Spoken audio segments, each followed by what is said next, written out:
দিন দিন বৈরী হয়ে উঠছে আবহাওয়া, কখনো তীব্র খরা আবার কখনো অতিবৃষ্টিতে বীজতলা নষ্ট হয়ে ব্যাহত হয় চারা উৎপাদন। এতে মৌসুমী সবজি ও ফল আবাদে পিছিয়ে পড়ে চাষিরা।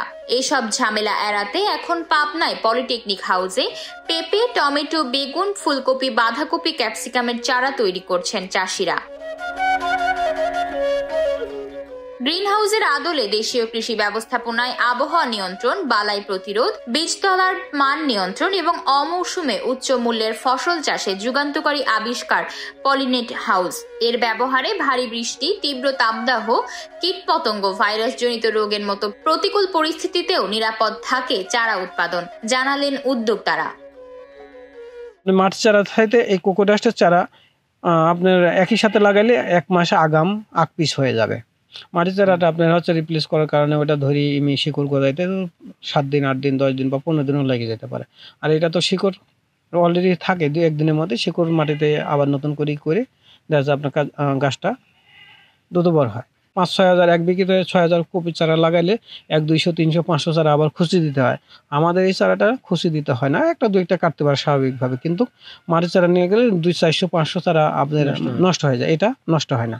এই কারণে কৃষকরা আস্তে আস্তে এটা আপনার চালু হচ্ছে এবং নেওয়ার জন্য আগ্রহ প্রকাশ করতেছে এবং নিয়ে তাদের ওই পলিনেটের মধ্যে চারাটা খুব সুন্দর গ্লেজ এবং ভালো হয়। পলিনেট হাউসে নিয়ন্ত্রিত তাপমাত্রায় মাটি ও নারকেল খোসায় তৈরি কোকোপিট টবে উৎপাদিত চারার গুণগত মান ভালো হওয়ায় ফলন বৃদ্ধিতে লাভবান হন কৃষক। ফলে এসব চারার প্রতি ক্রমেই আগ্রহ বাড়ছে চাষিদের। আমরা এখান থেকে চারা নিয়ে যাই, সেটা ভোট লাগাতে পারতেছি। আমার তো চারা চালার জায়গা নেই, যখন আমরা চারা চালবো সেই টাইমে আমার জো নেই।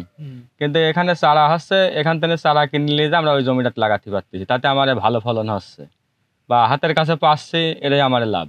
ঘরটা হয় ভাই শীতের সবজি আগাম করার সুবিধা হচ্ছে আমাদের। যারা অবসর টাইম বসে থাকে এটা বীজ চালতে পারে কোকোপিটের মাধ্যমে, এতে আমাদের সবারই উপকারিতা হচ্ছে।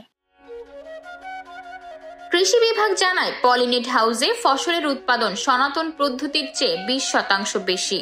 পোকামাকড়ের আক্রমণ হয় 70%-এরও কম। প্রাথমিক খরচ কিছুটা বেশি হলেও এতে উৎপাদন খরচ খুবই কম হওয়ায় দীর্ঘমেয়াদে লাভবান হন কৃষকেরা। আতকিয়া মাইমুনা, বার্তা 24।